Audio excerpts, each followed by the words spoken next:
नमस्कार, आप देख रहे हैं पीटीएन न्यूज और मैं हूं आपके साथ प्रभाकर पांडे। आपको बता दें कि जन स्वराज के संस्थापक प्रशांत किशोर पर अब बीपीएससी आयोग भारी पड़ गया है।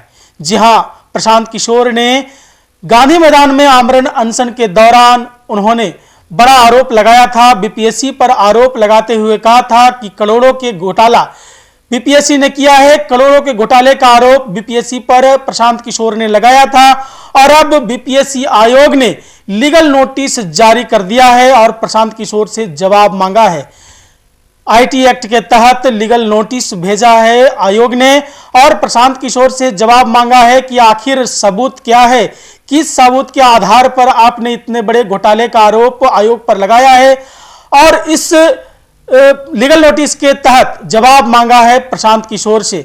अब प्रशांत किशोर किस तरह से जवाब देंगे ये तो आने वाला समय ही बताएगा, लेकिन जिस तरह से प्रशांत किशोर ने बयान दिया था उस बयान के साथ छोड़े जाते हैं आपको। यहाँ बहुत बहुत धन्यवाद, यहाँ समय निकाल कर जाने की इस सुबह में आने के लिए। आज की ये प्रेस वार्ता छात्रों के द्वारा शुरू की गई 18 तारीख से आंदोलन के जर्नी में एक महत्वपूर्ण स्टेप है। जैसा कि आप लोग जानते हैं, 18 तारीख को कुछ छात्रों ने बीपीएससी की परीक्षा में हुई अनियमितता के खिलाफ कुछ अनशन शुरू किया।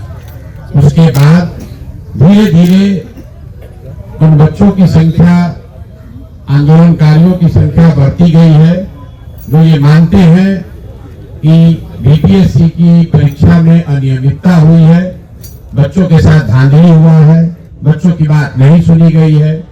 जैसे जैसे ये दिन बीते हैं, समाज और अलग अलग विचारधारा के लोग इस आंदोलन के हिस्सा बने हैं। शुरुआती जो ये दौर रहा है, ये उत्साह और कंफ्यूजन का भी दौर रहा है। किसी को ये नहीं पता है कि इसको लीड कौन कर रहा है। जो आया मंच पर, जिसको मीडिया ने नेता बना दिया, वही इसका नेता हो गया। लेकिन इसका एक दूसरा पड़ाव तब आया जब छात्रों पर 25 तारीख को लाठी चलाई गई। जब लाठी चली तो फिर ये बीपीएससी के सिर्फ अनियमितता का मामला नहीं रह गया, ये लोकतंत्र की हत्या का भी मामला हो गया, बिहार के युवाओं के साथ अन्याय का भी मामला हो गया। 25 की उस घटना के बाद हम जैसे कुछ लोग भी इसमें जुड़े। फिर इसका तीसरा चरण आया जब 29 तारीख को बहुत बड़ी संख्या में छात्र यही गांधी मैदान में गांधी मूर्ति के सामने छात्र संसद में उपस्थित हुए। बच्चे सब जमा हुए। सबकी एक ही मांग थी उस दिन कि हम लोग आज मार्च निकाल कर चले, मुख्यमंत्री से मिले और उनसे आग्रह करें कि इस परीक्षा में हुई अनियमितता के खिलाफ, अनियमितता की वजह से इसको कैंसिल कीजिए और पुनर्परीक्षा कराइए। छात्रों ने निकलने से पहले एक अपनी टीम भी बनाई जो सर्वसम्मति से, लगभग सर्वसम्मति से उस दिन उन छात्रों का चुनाव किया गया जो छात्रों का नेतृत्व करेंगे।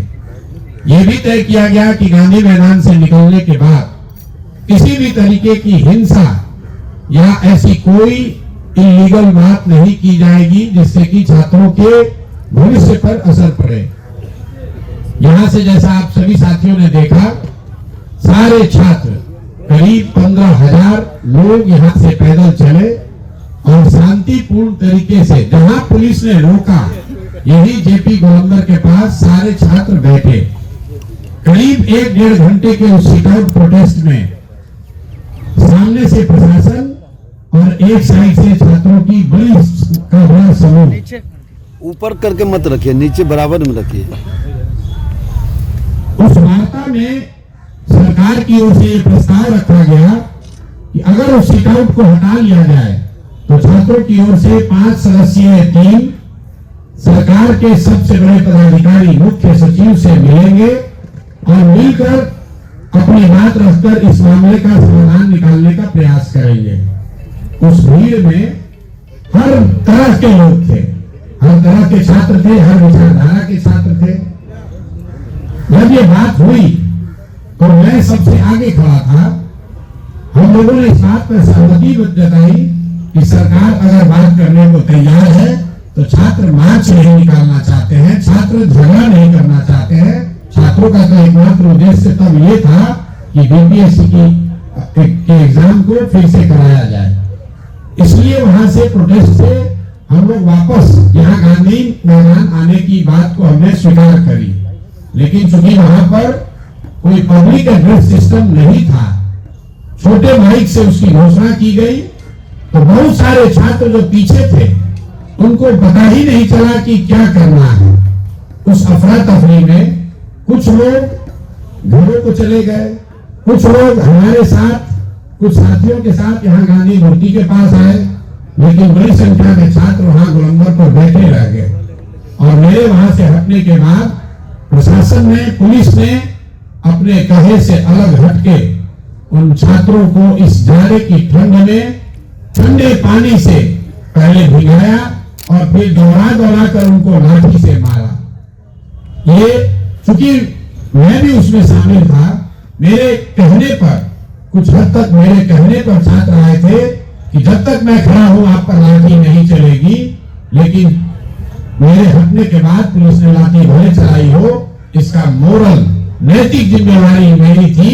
इसलिए मैंने, हालांकि अगले दिन मुख्य सचिव से बात कराई गई, लेकिन जब मुख्य सचिव ने कोई निर्णय नहीं लिया तो मैंने अपना मोरल ऑब्लिगेशन ये समझा कि मेरे कहने पर छात्र जमा हुए थे और मेरी अनुपस्थिति में छात्रों को मारा गया है, तो मेरी जिम्मेवारी है कि सबसे आगे बढ़कर मैं अपना जान जोखिम में डालूं।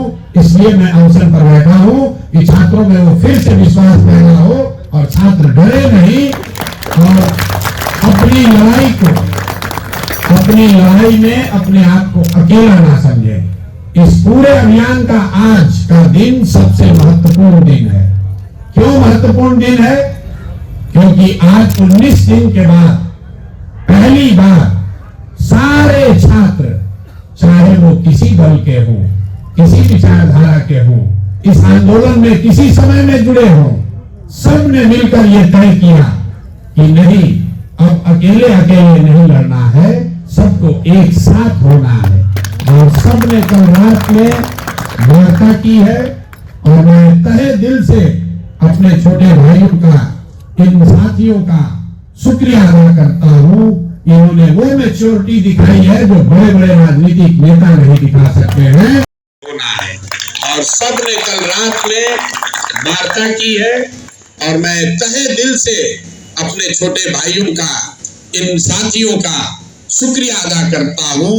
इन्होंने वो मैच्योरिटी दिखाई है जो बड़े बड़े राजनीतिक नेता नहीं दिखा सकते हैं।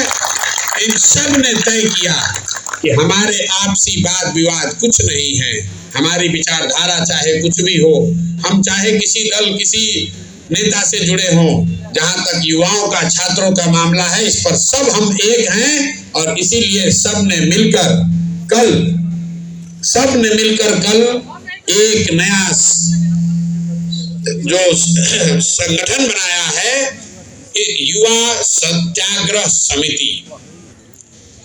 अब ये पूरा अभियान जन स्वराज का अभियान नहीं है, ये आरजेडी का अभियान नहीं है, ये कांग्रेस लेफ्ट का अभियान नहीं है, ये भाजपा जेडीयू का अभियान नहीं है, ये प्रशांत किशोर का अभियान नहीं।